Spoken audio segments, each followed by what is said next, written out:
But I mean, folks are so online these days. It's so easy to probably, man. do that. You don't want to come across a Jalen. That part. I know for real. Wait.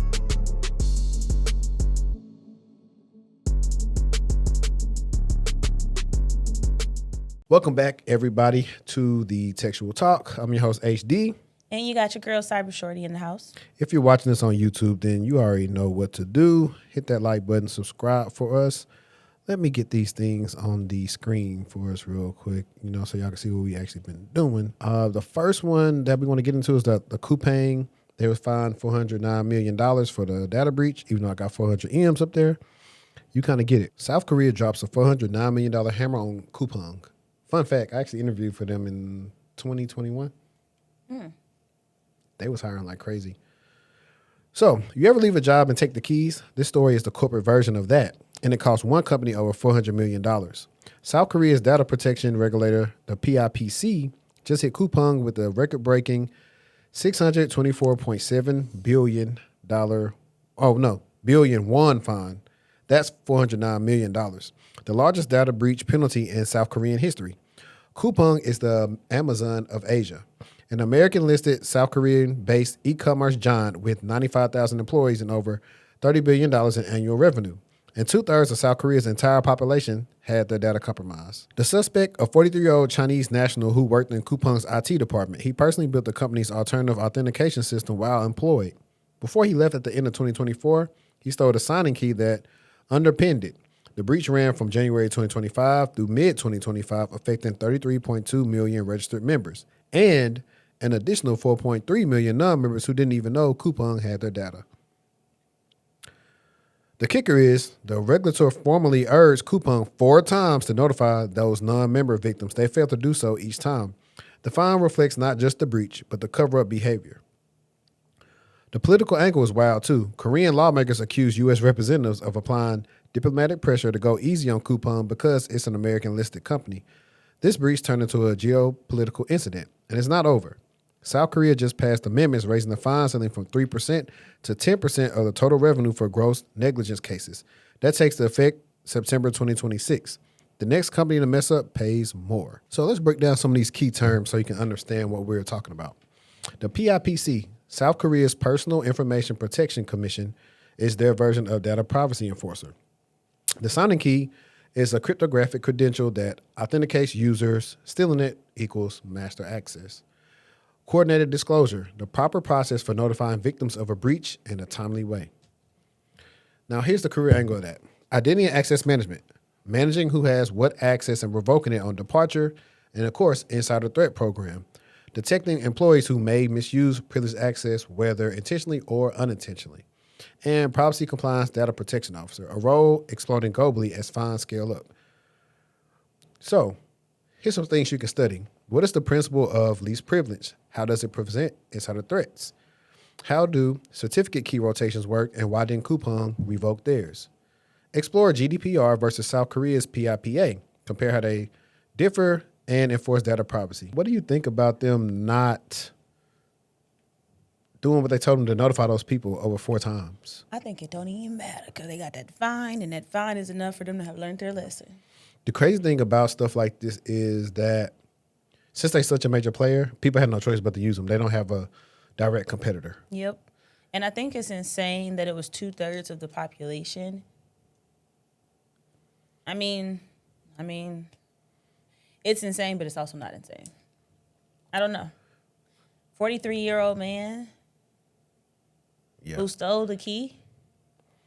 But this 33.2 million. This goes back to kind of what I talk about too, is like when you have people working overseas, offshore, and stuff like that, where they don't necessarily care too much about what happens in your country, all those different things, and why some companies are doing more nearshoring now versus offshoring, trying to prevent stuff like this.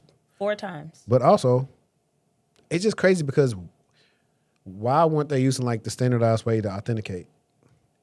4 times.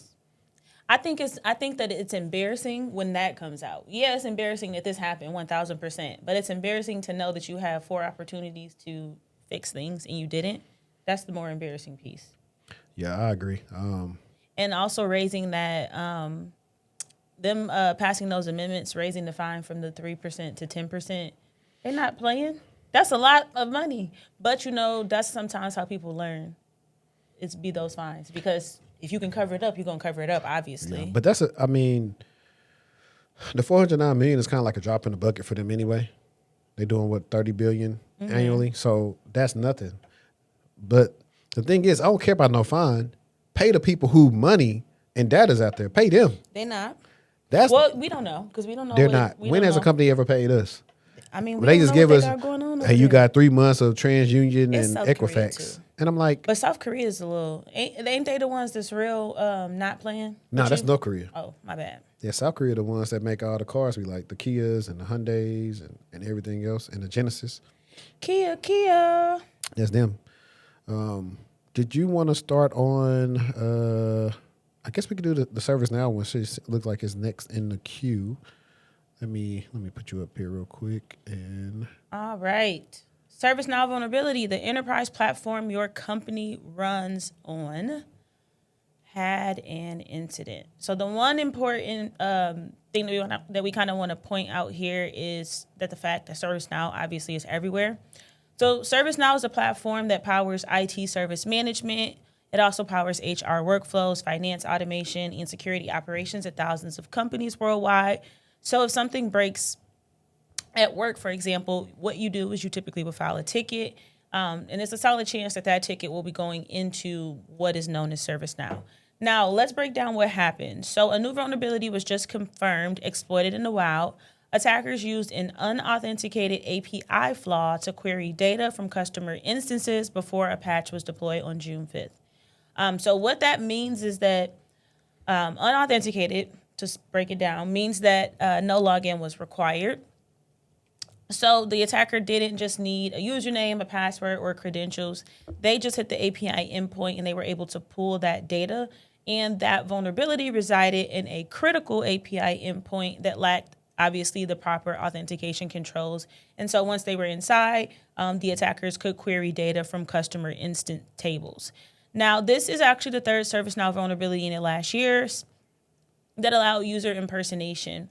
There was also a remote code execution sandbox escape, and that was the one that was actually exploited before a patch could drop. Now, what we kind of notice here is that those integrated platforms obviously are expanding the attack surface, just like we kind of see when you have, obviously a vendor, right? So ServiceNow has AI features. It also has Assist, which is a virtual agent API, and that also has automation modules. So every new feature obviously brings in a new potential entry point. And so as we start to see that enterprise software get smarter, obviously it's also going to get more exposed. So obviously if you're running ServiceNow, check that your instance is patched. Make sure you take a look at some of your access logs to see if you notice any anomalous activity. And you can find out, of course, which version you're running. So there are a couple of key terms that I want to kind of cover here. So an API endpoint is a specific URL interface that allows software to be able to talk to a platform. It is a frequent attack target because of that, because it's an endpoint. Now, if you think about this from a career angle, you have application security engineers who are securing those potential platforms like ServiceNow, as well as APIs against these exact type of vulnerability classes. And then you also have a vulnerability management analyst. So that's the person who would be tracking those CVEs, coordinating any patching within the organization, and helping to really focus in on reducing any exposures. And then CVE, if you're not familiar, is common vulnerabilities and exposure. It's just a numbered ID for basically like a known security flaw. So think about it as like a phone book number for them. So I think that you should pay attention to this one. You have the OWASP API Security Top 10, and you can see their API flaws are one of the fastest growing attack categories.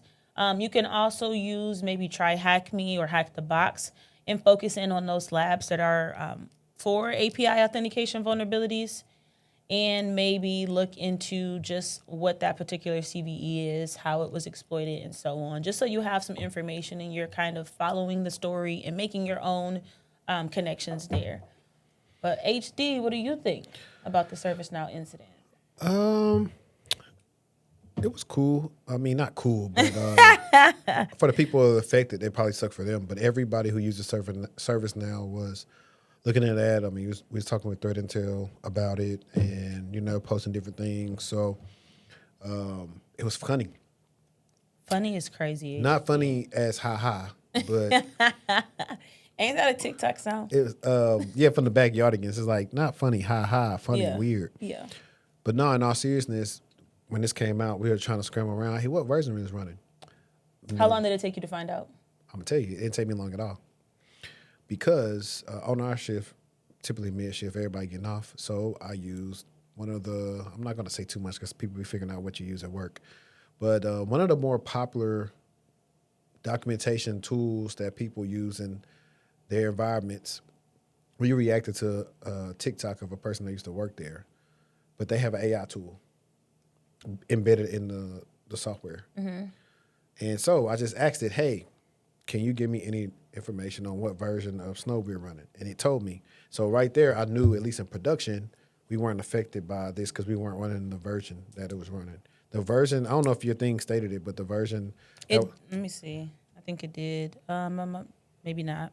The version that was affected was Australia. Matter of fact, I might try to put these pictures right here, what ServiceNow they reported. They said, because my other phone might be dead. Yeah, on that day, they sent these things out of just saying June 5th, they applied a security update, the update concerning a security issue that could allow an unauthenticated user to do that. And people are asking, is my instance in the scope of the security issue? The security issue pertains to customers who are on the Australia platform release or made certain configuration changes to instances on releases prior to Australia.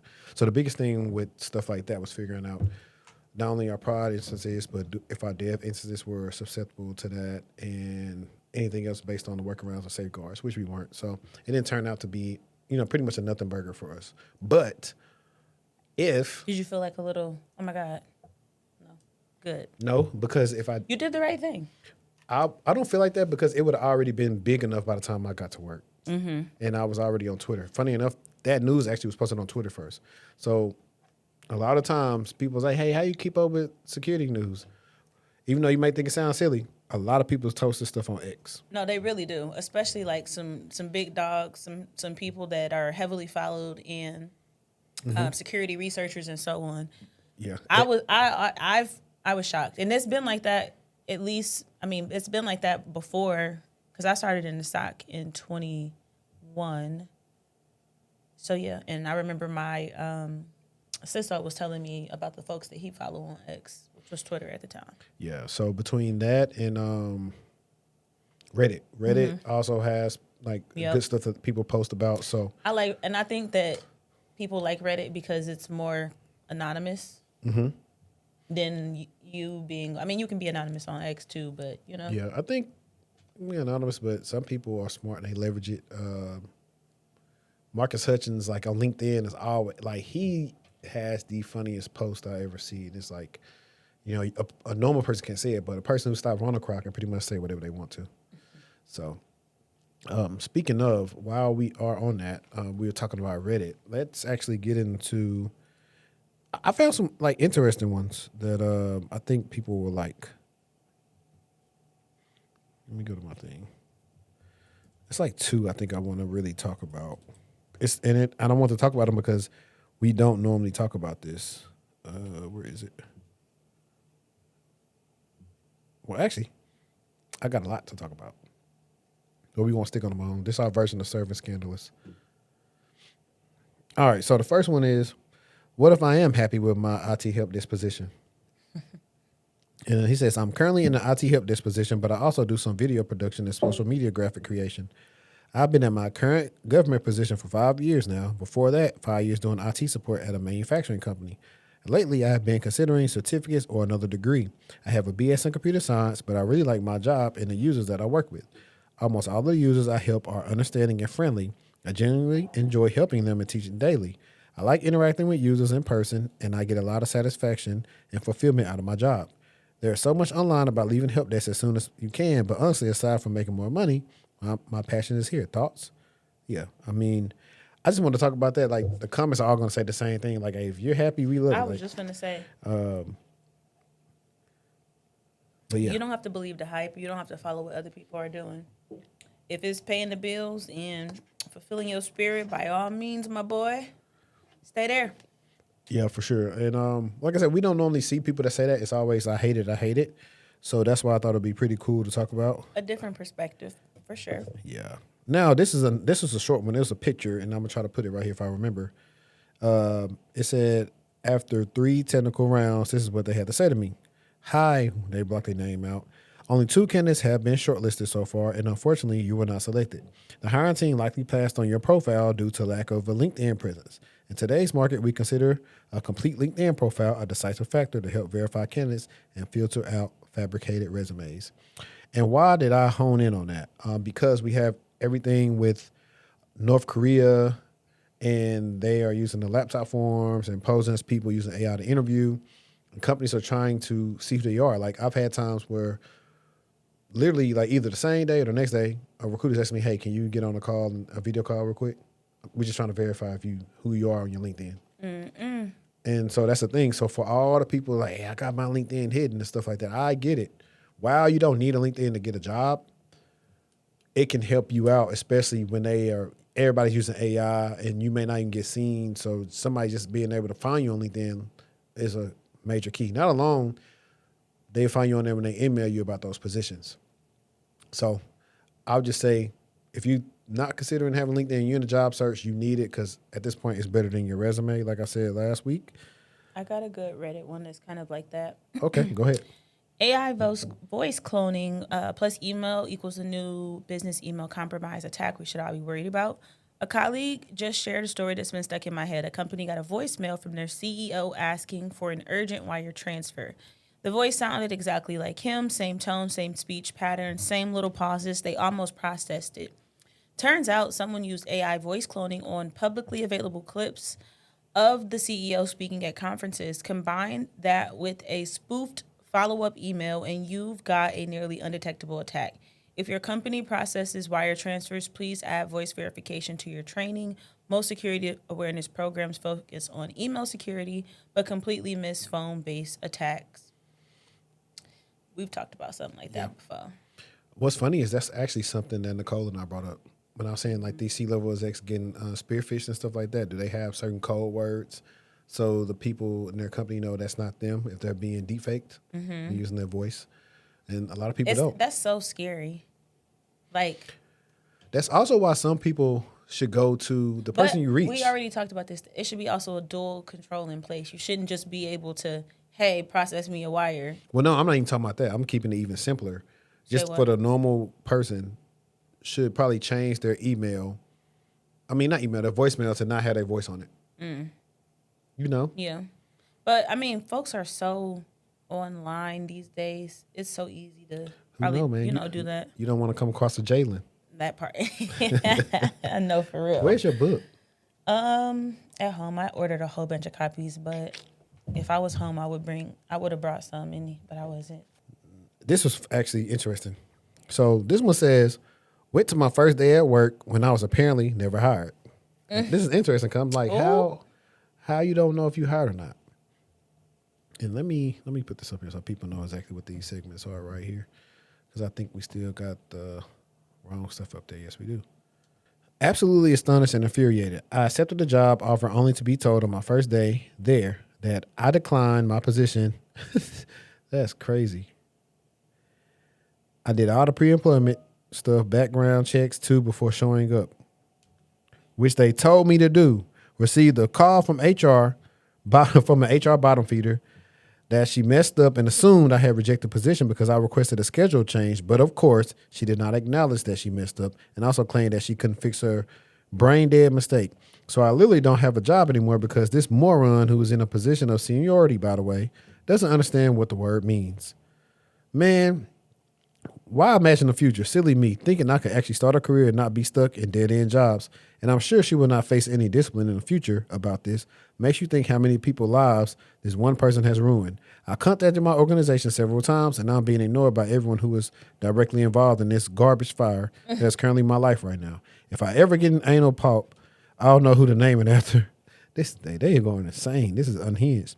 To those suggesting I lawyer up, you may be overly optimistic. So far, I've received nothing back from employment attorneys I've contacted besides 2 very prompt rejections of my case. Of course, they do not disclose why they cannot take my case, but it's probably because I wasn't hired. When I went into work, I'll keep trying, but I don't know if I get any justice out of this. If you quit a job to take this one, download all the docs you signed and talk to all the employment lawyer. Sounds like a terrible company, though. It's not a company. It was with my county's Health and Human Services Agency, which is quite poignant. I did quit my previous job for this one, though. I have been downloading and screenshotting relevant docs and conversations I had with this HR twit. I know this is a white person. Reached out to the Civil Commission and filed a formal appeal, but I doubt it'll go anywhere. Edit. Went back to my job portal to download more stuff and surprised they deleted it. Second edit. My account is no longer active, so deletion is not confirmed. Man, that's wild. Like, what would you do if you showed up and they told you that you was never hired? In this economy, and you done got excited, you done told people, you done brought new clothes if you're supposed to be in office. It's just so nasty what be going on in the world these days. People is already struggling. Dang. I understand the verbiage he used. I would be saying more than that. We know. Perfect.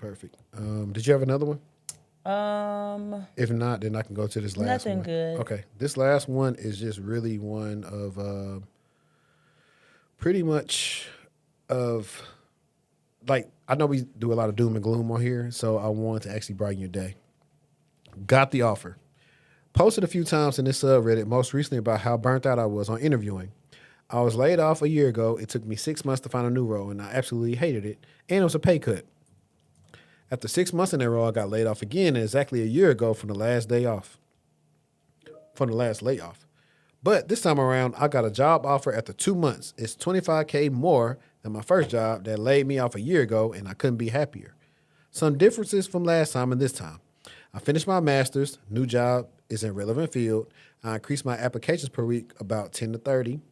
Set up job alerts on common job seeking boards, only applied to jobs less than 2 weeks old, and as soon as I see them, only applied on company websites regardless of where I found a role.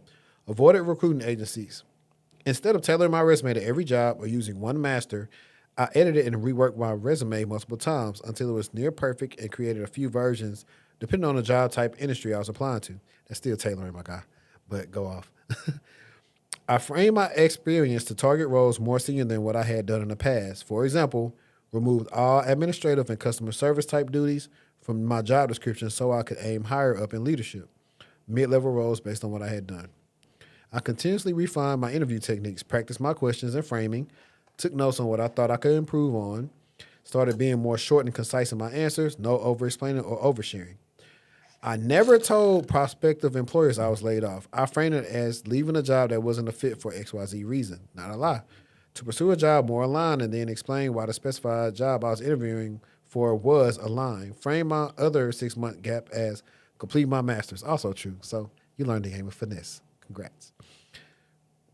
Bought some new interview clothing, so I always look polished. Before I would thrift to save money. I do think that newer clothes also made a difference. Kept applying to interviewing elsewhere even if I felt good or promising by the prior interview. Network a bit, resulted in at least one interview with the company. Never got too attached to any prospective employer role to manage my expectations, but this also helps with interview nerves, not coming across too desperate even if you're really just excited about an opportunity. When I found out that I wasn't getting jobs due to skill gaps, I identified a few relevant skills for the industry roles I was targeting and would spend time in between interviewing, applying to use free programs and certs to upskill. Then I put it on my updated resume.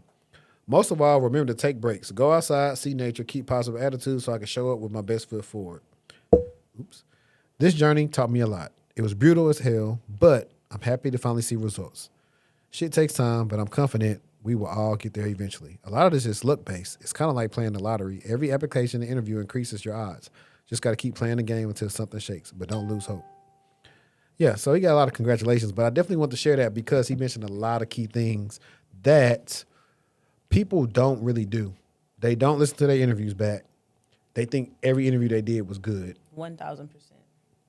They don't realize what skill gaps they have, and they don't work on those. They don't know how to go work on them, and they don't prep right. They don't seem like they prep for an interview. Like, I remember one of the last interviews I did, I only do this too. I said it a couple times on here, but I let everybody know before time, hey, I got a notebook. I'm taking notes.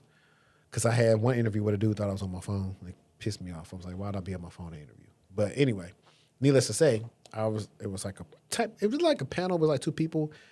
And he was like, yeah, you look like a note taker. Because I was letting him know I was taking notes. But it was also showing that I had asked him some great questions as well.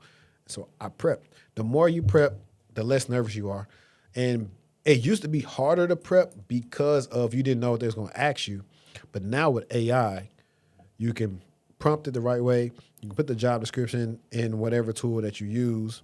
You can put like the LinkedIn or profile, whoever you're interviewing with, and it will come up with some specific things to help you out with.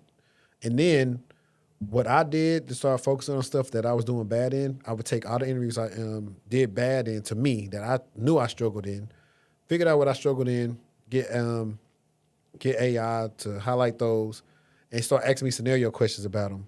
I research them, and I would record them and have it analyze what I said to see how I matched up if I felt confident about it. And that's how I would get better at certain questions. It's the same thing. It takes some time and effort, but it helps you out. So that's free 99 right there on how to do that. Some people have issues with recording stuff because like, oh, my interview's in person or whatever. Shoot, put your phone in your pocket, hit record.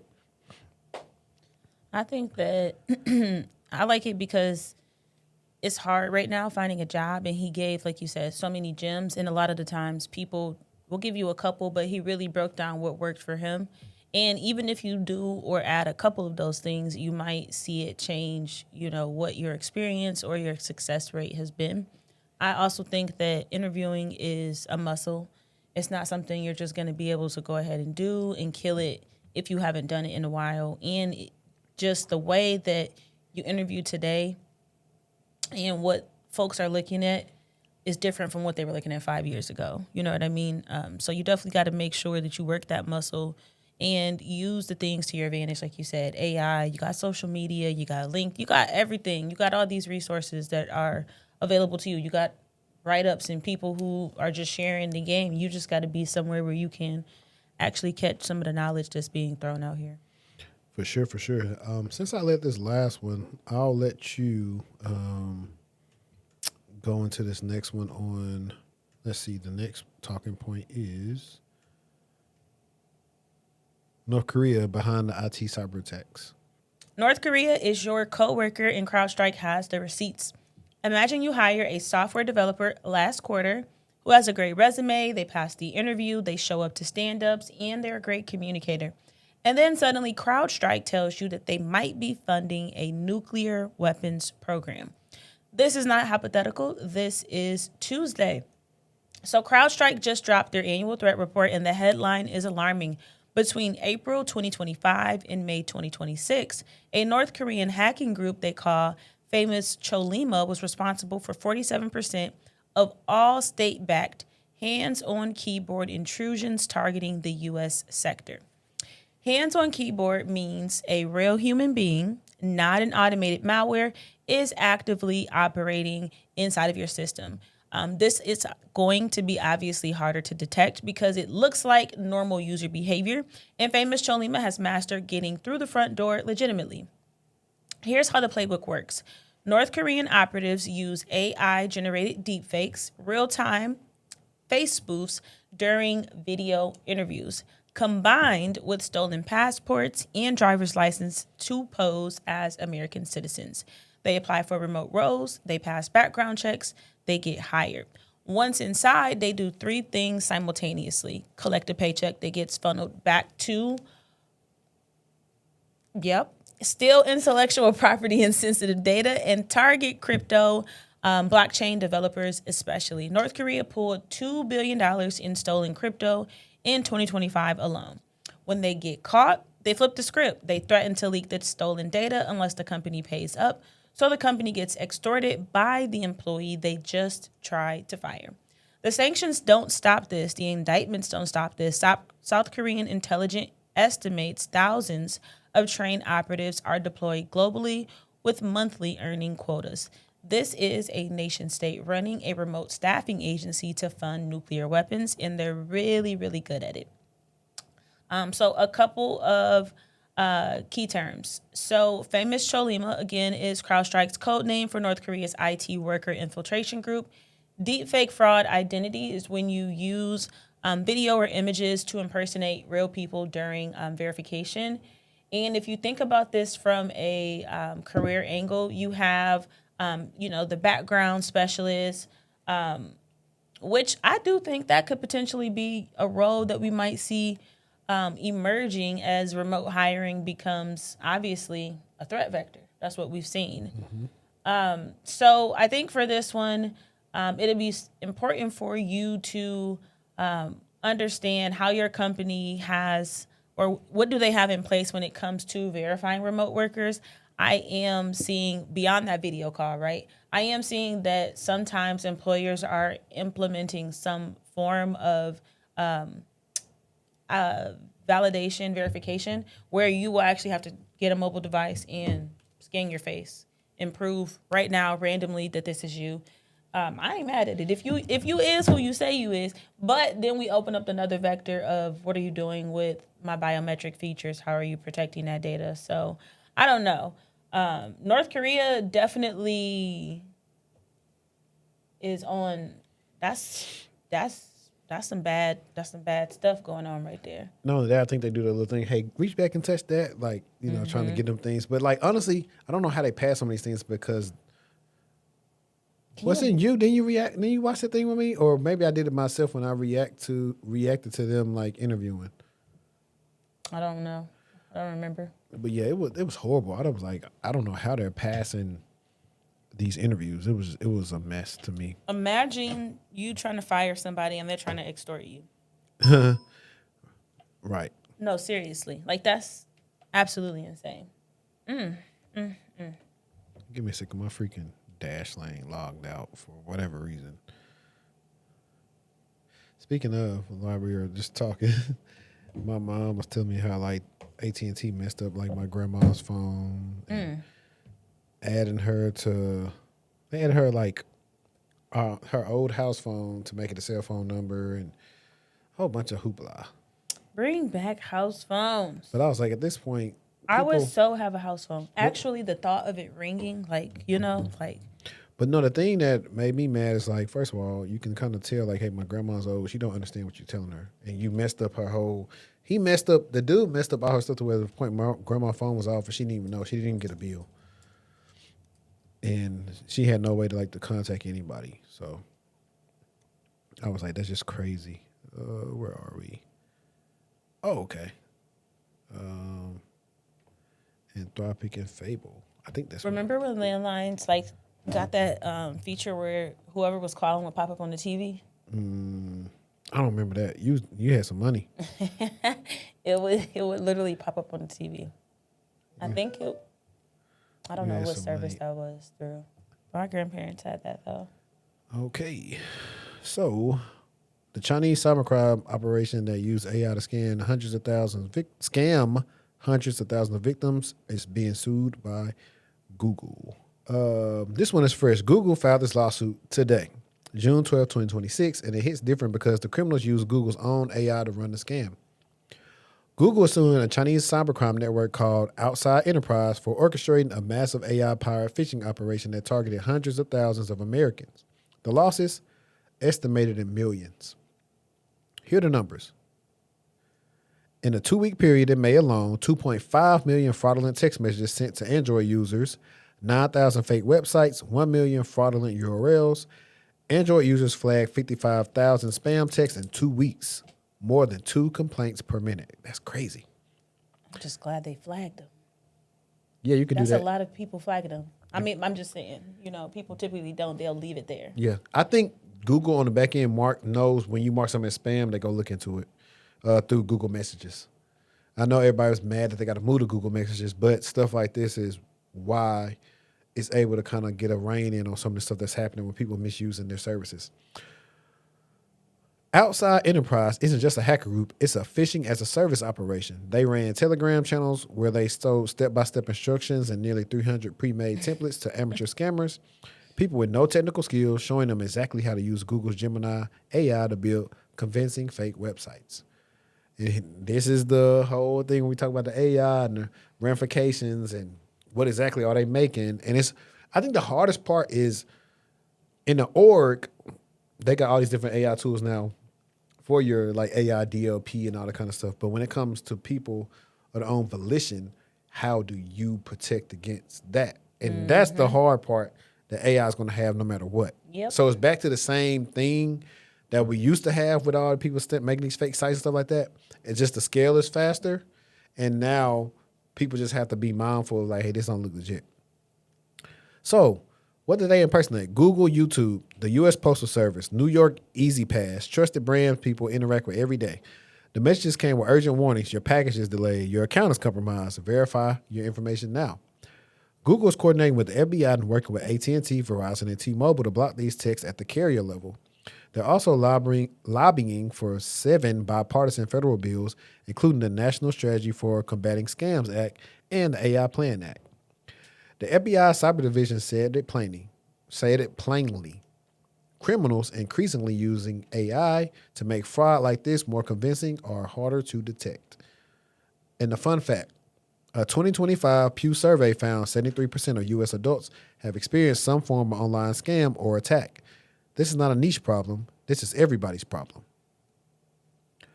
Phishing as a service is a criminal business model where scam infrastructure is sold to other criminals. Smishing is phishing via SMS, text message, and brand impersonation, creating fake versions of trusted companies to steal credentials or payment info. And then AI-generated phishing is using AI tools like Gemini, GPT, Claude, whatever, to create convincing fake websites at scale. So a couple of roles you can look into for like to kind of fight against this, like a fraud intelligence analyst or brand protection analyst, or I wouldn't say, I don't know why they have digital forensics right here. I guess you can analyze scam infrastructure, but I just say a regular either security researcher or a SOC analyst or somebody that's working in, those two, or threat intel. I'll say those 3 versus just saying digital forensics, because digital forensics is more so. Also, an exchange admin. Yeah. They got these different Email companies security, now. whatever. Yeah, email security. They got these different companies like Abnormal AI is like they're rising the ranks of like they handle like a lot of email. Like it goes straight to them and you don't really see it. It's like a proof point, but better in a sense. So action items. Protect yourself now. Never click links in unexpected texts. Go directly to the official website. Check is your phone number and opt-out list. Text stop to known spammers using Google Message spam filtering. Research what is DMARC, DKIM, SPF. I'm not going to explain all those to you, but when I'm working with people, when they are trying to be a SOC analyst and they're answering my phishing questions, I was like, these are 3 things you need to mention. Most of the time, you want to see if DMARC, DKIM, and SPF equal a pass or fail. And you can do that by analyzing the headers from emails. And in order to do that, you just right click and you get the headers. There's different ways you do it in Gmail, different ways you do it in Outlook. And they have header analyzer tools that you can use on the web. And so that can help you out. And then learn how does Google on-device scam detection work on Android. It's a great topic to explore. So I don't see this stopping. 1,000%. Matter of fact, it's actually not going to stop. While we're here, you might as well go ahead and check out ours. It's going to be in the description. Check them out. If you click on something, your information is out there. Get it removed. The data brokers, they busy out here, especially with the AI. They busy getting my data offline. That's what they busy doing. Man, I remember I used to have so much fun trolling them people when they would text me. I sent you a few. Don't you text me on the right day? Yeah, I used to have a lot of fun. I'm like, okay, let's see what you got. All right. Anthropic releases Fable, and the cybersecurity community is not happy. So remember Mythos, the model so powerful Anthropic refused to release it to the public. They just released a public-facing version called Fable, and the people it was built for are the most frustrated about it.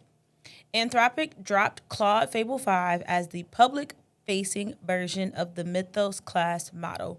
So it's basically a more powerful and a more capable AI for everyone, but it ships with safety guardrails that automatically block or downgrade requests related to cybersecurity, biology, chemistry, and model distillation.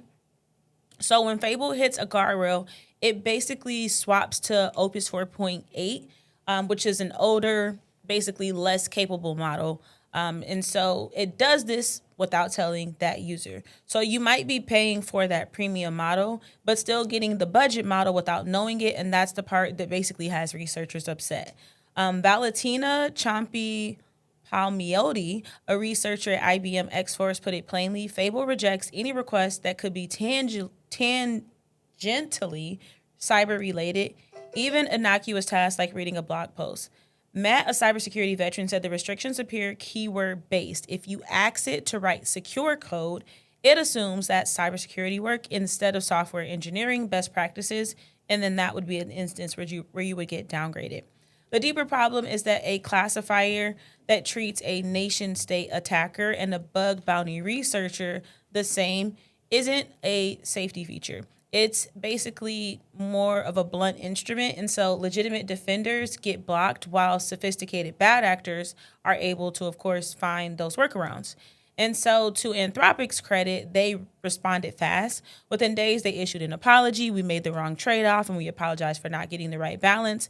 They're now making the fallback visible. When Fable downgrades you, you'll basically know. If you're a verified security professional, you can apply to Anthropic's cyber verification program to have basically fewer restrictions. The lesson here is even well-intentioned safety systems obviously come with collateral damage, and the cybersecurity community is never going to stay quiet about them.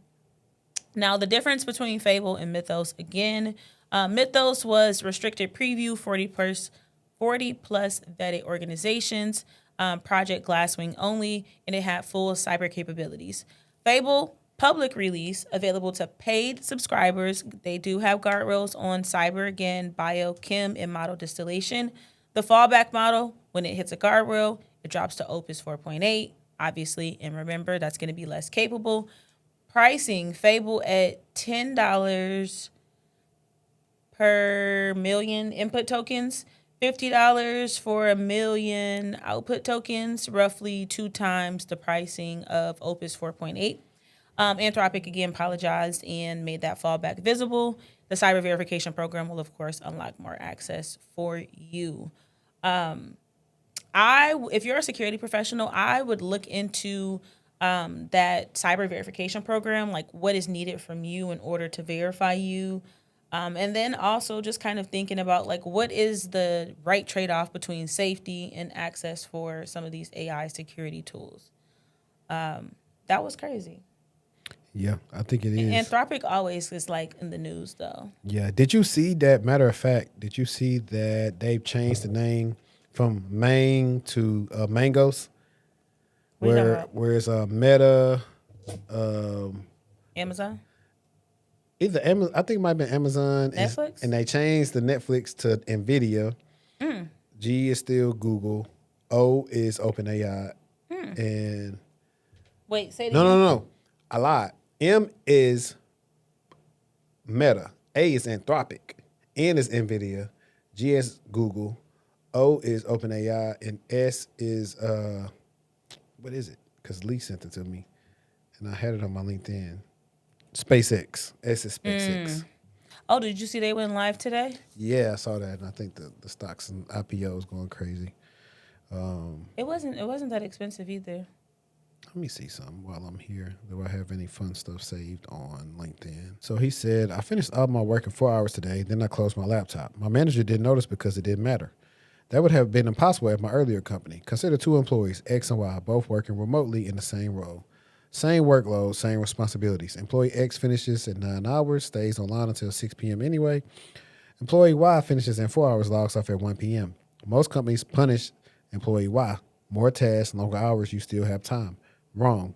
Employee Y is not your problem. They're your best asset. They finish fast because they're better, not because they work less. If you want more from them, pay them more. If you don't, let them log off. Punishing efficiency is the fastest way to turn your best people into your most average ones. At Deal, we measure outcomes, not hours. That one difference changes everything. Clock it. I thought that was good. Let's see. This is one. It was 2 weeks ago from Marcus Hutchins, but he said you could post true politics on LinkedIn and get serious support rather than being called a communist. I'm not. And getting to play Internet Pinata Simulator for the rest of the week. Probably one of the most poorly aging posts I ever made. It aged perfectly. I just really didn't want for it to be true. Was back during COVID when tech workers just had started to push anti-worker, anti-union propaganda. I basically pointed out that tech workers are just workers, very high-paid workers, but workers nonetheless. They are not capitalists. They don't own a business or have enough shares to influence board decisions in any way, shape, or form. They are closer to the working class than true capitalists. I made the case that tech companies turning their offices into theme parks and treating their tech workers like royalty was a temporary market condition, not their reality. Being a high-skilled worker, as they call themselves, doesn't make the company think any more of them as a human being. That the only difference between how Amazon treats its warehouse workers and its tech workers is nothing more than supply and demand. Tech companies were nice to certain workers because the market required it. There was such a low supply of tech employees and such a high demand that companies would do anything to make workers choose them over their competitors. But thinking that makes you a capitalist is naive. Unless you've accumulated enough income, earning assets to sustain your current lifestyle without working, you are just a worker, same as anyone else. And that is no place to be voting against worker rights. I conclude the post with basically saying that people need to get their heads on straight before the economic conditions shift and they find out what big tech companies really think of them. Anyway, I made the post about 2 months prior to first mass layoffs. It was quickly downhill from there. Even I was shocked at how fast the tides turned. Nobody was prepared, not even me. I knew it was coming, but it happened just way too fast. This is the reality of the system we live in. There's no class systems. You're either a worker or you're a capitalist. It doesn't matter how high your salary or hourly rate is if your ability to make ends meet is at the whim of your employer. People seem to want to organize themselves into classes based on how much they make per year, but it's nothing more than a distraction. If someone else pays your wages, then worker rights, unions, and better social safety nets are the policies you should advocate for.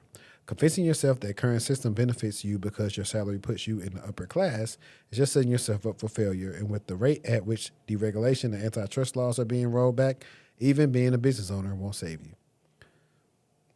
He had a lot of time on his hands to post that. That was one of the things I actually asked Nicole about too. It's like, do you think they'll ever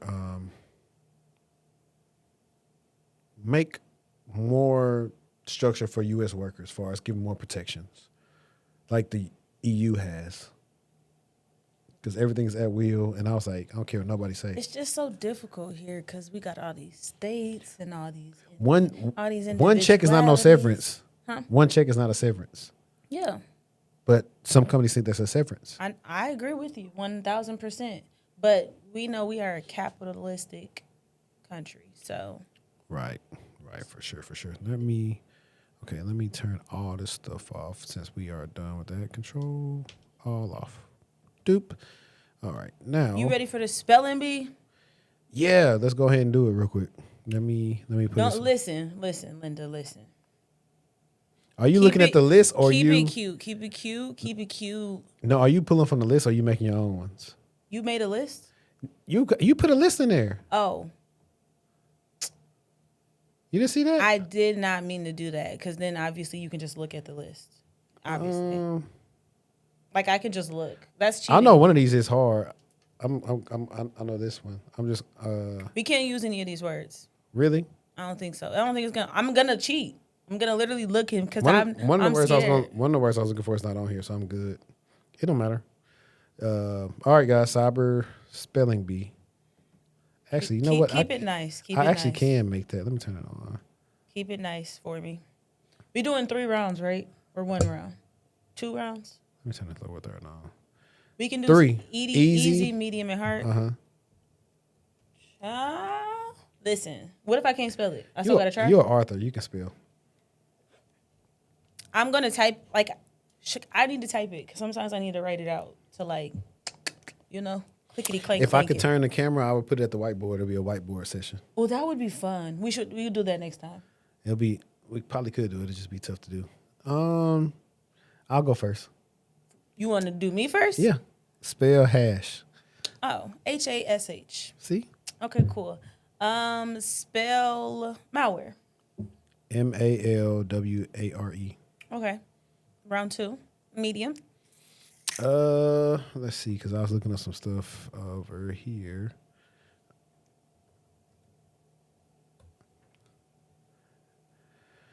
Okay. Some of that stuff is on there. And we talked about it today. Ooh, perfect. Sam's got a I just feel like I feel like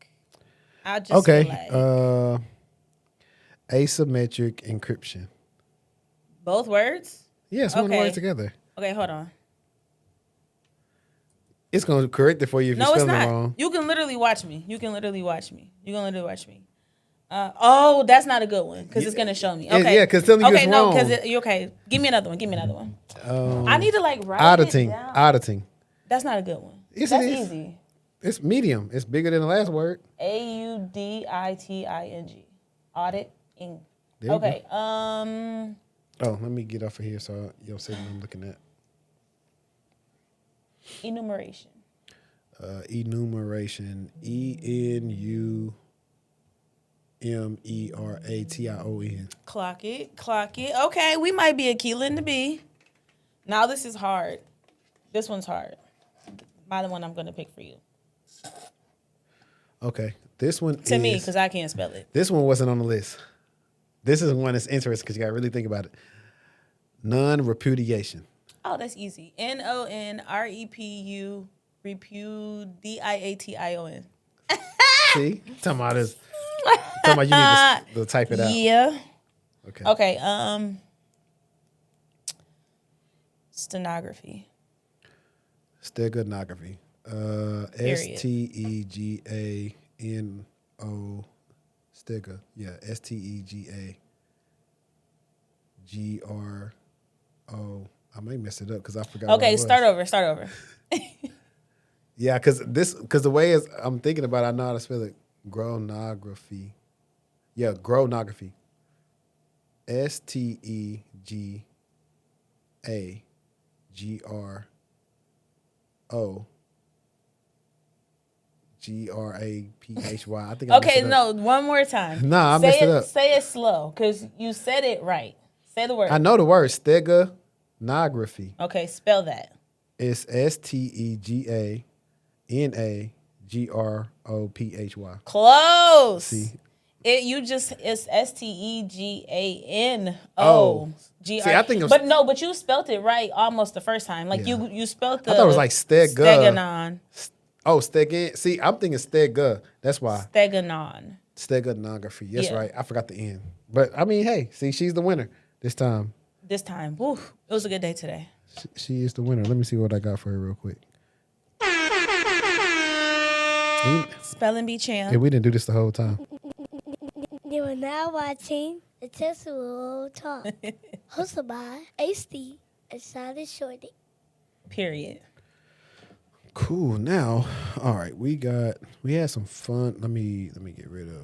Let's open. I spent the week at a cybersecurity training, and while I was at the hotel, I went to lunch, and a lady asked, "What's going on? Like, why are you guys all here?" And I told her, "Well, we're here for a cybersecurity training."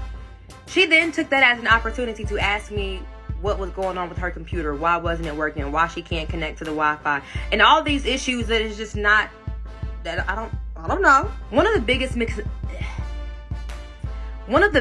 misconceptions is that cybersecurity and IT are the same thing. They are not. They are related. They work together. They work very closely together, but they are not the same thing. Starting to think that maybe I should make a video explaining the differences between the two, because stuff like this happens way more than you think. If you've ever wondered what the difference is between IT and cybersecurity, let me know and I will break it down. Say it again. Actually, that's funny to me because people do that a lot to me. And although I can help you probably, I don't want to. And I'm not going to. Get somebody in IT to do it. 1,000%.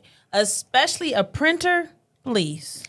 Listen. Get the printer. My brother, he be cracking jokes all the time. He be like, that ain't my lane. That is not for me. Man, that'd be my auntie. I studied the A+. I could 1,000% help you, but I'm no. Any issue she got, she let me tell Your me come grandma? look at it. My auntie. Your auntie, my grandma. I'm not even there. She She'd be like, like, Hey, I can't see these photos on my AOL email no more. I try to look at them too. I say, hey, it must be archived. Hey, ask them because we can't find them. I tried to come find them and we couldn't find them. But like I always say, if you say you do anything with computers, you are a digital mechanic. yeah, me. Oh, and I also think that you are a hacker too. So you can hack into. Hey, I need to get in her Facebook profile. Yeah. You know what's funny? When I was doing my interview, the CIO was like, so what made you want to get into cyber? And I brought up two things. The forensics class I took in undergrad, and then I brought up I social engineered my friend in high school. I'm screaming. I logged into her Facebook, and I was like, who should I let walk me out for the pet rally? Like it was like the homecoming something, so you had to walk out if it was the homecoming, whatever it was. And so I threw my name on there, so everybody's like, you the one that hacked into the thing because she ain't make that post. And we was just laughing at it, but it's just funny. I was like, yeah, back then it wasn't no MFA on Facebook. I'm screaming. Not it was easy. Yeah, because I seen part of her password. I said, I bet it's her little sister Liberty. It was like Liberty 92. Literally everybody though. Everybody got their niece, their daughter, their kid as their password. Change it. It's easy. Change it. And then I was like, hey, what's your email again? And she sent it to screaming. me. She sent it. You was really on that. Yeah. That is so funny. That's so funny. And she sent it to me like, no problem. And then all of a sudden, next day at school, everybody like, don't be hacking into my friend stuff. And I'm just like. I mean, she gave you the keys to the kingdom. But you know what's funny? That didn't make me want to pursue offensive security. I still like the blue team stuff. So, yeah, I thought that was pretty cool. I, too, enjoyed my digital forensics class, too. Yeah, it's pretty fun. Let me open another one for us.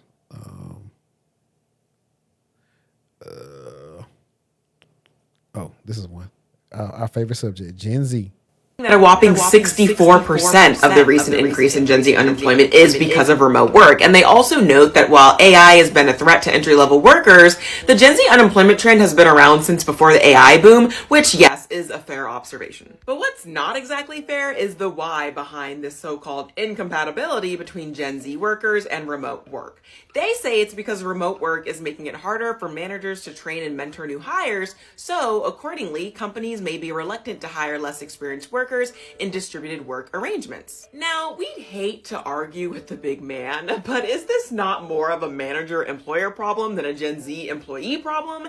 It almost feels as if, per this excuse, younger workers are being embargoed from remote job opportunities simply because older decision makers are too technologically inept to figure out how to screen share over Zoom. But we know this isn't the case because most corporate workplaces function just fine fully remote in 2020 and 2021, and to date, 16% of companies are still operating fully remote. So executives definitely know how to adapt their business operations for the remote environment, and if you ask me, they could just adapt the way they train and mentor young workers to the remote setting as well. Needless to say, this excuse reeks of laziness at best and pure sabotage at worst, because let's be honest, when the owning class says it's harder to train and mentor employees remotely, what they actually mean is you're human capital, and if you work from home, we really can't surveil every movement you make as much as we used to be able to in the panopticon of the office.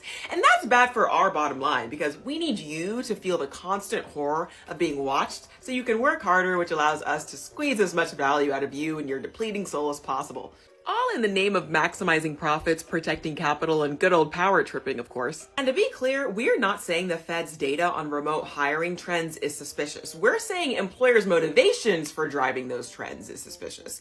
Really, this all sounds like a grand private sector conspiracy to pit Gen Zers against the concept of remote work. And we have our theories as to why, but drop yours in the comments because we're trying to see something. I feel like she said a whole bunch of hogwash. She went sick. I ain't know what she was went talking sick, about. but it was still a good video. I do agree with her. It does put Gen Z at a disadvantage because you have to be intentional about hiring someone who doesn't have a bunch of experience remotely. It's not that they can't be a good employee. It's not that they can't be a great learner, but you definitely have to make sure that you're being intentional about the time that's being spent together.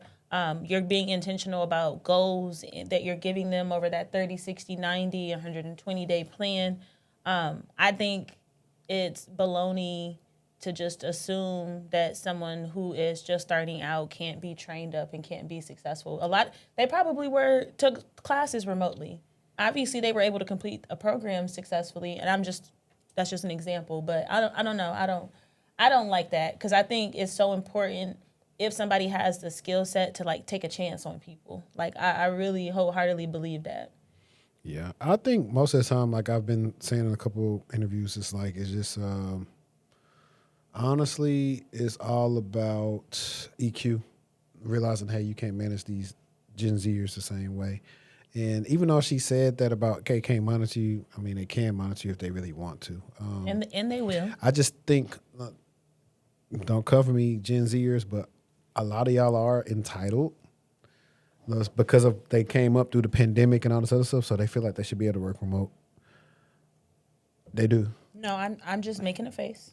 and I understand that some of y'all don't know how to talk to people and all this other stuff, but you're probably going to level up faster if you go ahead and go into that office. I'm just keeping it being with you. I don't want to be in the office, but I do miss, and I always say, and we always agree, I miss turning around and being able to ask 3 people right there, what do y'all think about this? Or have you ever seen this? The last time I was in office, I wasn't even in tech. I was in working at State Farm. And just being able to turn around and be Did you ever meet Jake from State Farm? No, he wasn't there. But yeah, no, it's funny because I did, one of the videos I did last week was, segments was 125K remote versus 165K in office. And I'm going in office for that. Yeah. For that big of a dip. Yeah, that's pretty much, it ended up being like an extra 24K a year after taxes. So I was like, who gonna turn that down? And A it was Gen like Zer. inflation. Yeah, but I understand why they would, but at the same time, I'm not mad at the people who would. Sometimes some of them are young, so they don't know what they don't know. You don't know inflation. You might have a family, and man, I wish I would sit there. Because if you go in office with 165, that's probably your bottom now. That means you can exponentially make more than that. And so a lot of them don't know that because they're just operating on all that. That'd be a really good social experiment. Social experiment. Would people rather take more money to come in? And I mean, like, not 20 people voting on it. Like, what does the larger U.S. population, how do they feel about that? Would people rather take less money and less room for promotion and, growth within a company versus going into office and having a higher salary and more room to grow and learn in your role? I bet you these days lots of folks would take that lower paying because working remotely does give you some benefits and some flexibility. Crazy. Well, I guess it really don't, though. It depends on your job, 1,000%. Because you can have a remote job where you're on the phone and you're sitting down all day and you don't have that freedom and flexibility in your schedule like you think you do. Nobody tells you this, so let me be the one to tell you, because I didn't know. Okay, I didn't know. Once you hit that 6-figure range, the amount of onboarding you get, that 6-month ramp period, those don't really exist anymore. Well, at least for me. It was just non-existent. Once you hit that range, they expect you to hit the ground running. They don't got time to be sitting around training. They expect you to already know. Even if you don't know, you got to act like you do. There is no onboarding. We brought you in, you need to figure it out fast. That's the kind of vibe it is once you pass that 6-figure range. Figure it out, and fast. He right. I agree with him to an extent. Most companies, especially if you're making over 100. Now, when we start, not 100. I'm gonna say like 150. 150, absolutely. If you're making just around 100, you might get some training. It doesn't mean it's gonna be good training. It doesn't mean it's gonna be good training, and it might not be specific to your role. It's probably more onboarding. I'll put it like this: one of the places I did like a little contract or whatever, I was working by the end of the day. They just showed me what the sites was, whatever, and said, get in the queue. So he's right. I tell people all the time, you getting 6 figures, hopefully you with a good company that believe in training, but a lot of times they don't. So he's on it. But I wanted people to hear that because they were used to the. People do think that you're about to get these jobs and they about to hold your hand and you're gonna click here and you're gonna click here and then you're gonna save and then you're gonna move on. Because a lot of the times there's, first of all, not a lot of documentation. The person who is teaching you, keep up, record the conversation so that you can go back and reference it. I see in a lot of instances, folks absolutely do think that they are going to get in basically where they fit in, and that does not always work out well. Yeah, like I just said it because a lot of people have seen that all the dating life and all that stuff that then they finna be in training for a month or two and make this money and not do nothing and just be able to tell people they work in tech and all this other stuff. So, yeah, man, I just want y'all to know that it ain't that simple no more. Ain't that simple at all. Let's see. Let's go back to.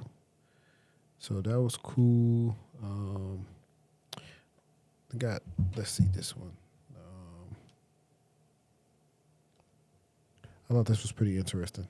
I'll follow this guy. He's Watch pretty this. While the unemployment rate has been steady at 4.3%, the black unemployment rate has been 7.3%. When you ran for president, you courted black voters and talked about what you described as black jobs. How do you describe why this disparity is happening? Don't focus so much on the title, black jobs, that you miss the box that he puts us in. But where we're really going to do well is when all these plants are open. You know, we're building many car plants. We're bringing cars back from Germany. We're bringing, we lost the car industry years ago. Black worker is really going to do well is when those factories open. So I think What he is saying is that he believes that black people should only have factory jobs. This is exactly why getting licenses, certifications, degrees, this is exactly why it matters. The trend around education not mattering is extremely and particularly harmful to the black community, especially with the president like this. So the notion that you don't need education is insane. Now, people have said you don't need a degree to get into tech. You don't, but you need a certification. You need some level, some degree of education that tells a company that you're educated and you are a subject matter expert or that you're skilled at a thing. This man is single-handedly dismantling the possibilities of black people gaining wealth through employment. And don't tell me it never happened, because if I own $300,000 of equity in a major tech company, you can't tell me that won't create long-term wealth for my family. So, yes, make sure that you're working a good black job. Hey, as you say, he ate down. I just get so I love that we literally talk about things repeatedly because we just talked about and we've talked about plenty of times how important it is for you to, as a parent, help guide your child to something that is going to last and allow them to thrive in this world. Well, let's even go back before that. But he was talking about when people talk about degrees and they're not needed. If you get on threads and everything else, they're telling people you don't need a degree, stuff not needed, and all this other stuff, and people not realizing, hey, when they start raising the bar again, you don't have a degree, you're gonna be in the factory. And there's nothing wrong with working in the factory, but they pigeonhole you if you only at the factory level. Now, the smart people, if they get in the factory, they start going back to school so they can get out of the mundane stuff and they can start running stuff. Yeah, my leadership or something. My uncle, he is, I don't know what he does for GM, but since like GM used to have a big plant in Shreveport, and he always was like top dog to where his name hold weight. You could pretty much say, hey, I need a job. I'm down on my luck. Like, can you help me out? And he can get you a job. And that's such a blessing to have. Yeah. But you only can get like that if you go do the proper stuff to get educated. Mm-hmm. If you don't get educated, you don't run stuff, you can't do that. That's like one of my nightmares is having the go to school, don't go to school conversation. Actually, not nightmares. You know that trend on TikTok, top 5 horror stories? Like, don't go. Yeah. Don't go. Yeah, it's it's pretty interesting. Are you mad that you went to school? Do you regret it? No. Even with the loans, I don't regret it. Same. Because every night I go to sleep, I say, when there's a will, there's a way. And everything that I've done has put me in like different places that I would not have gotten if I didn't go to school. Yeah, all the programs that got me into tech were recent grad programs. So do with that. Yeah, what so you will.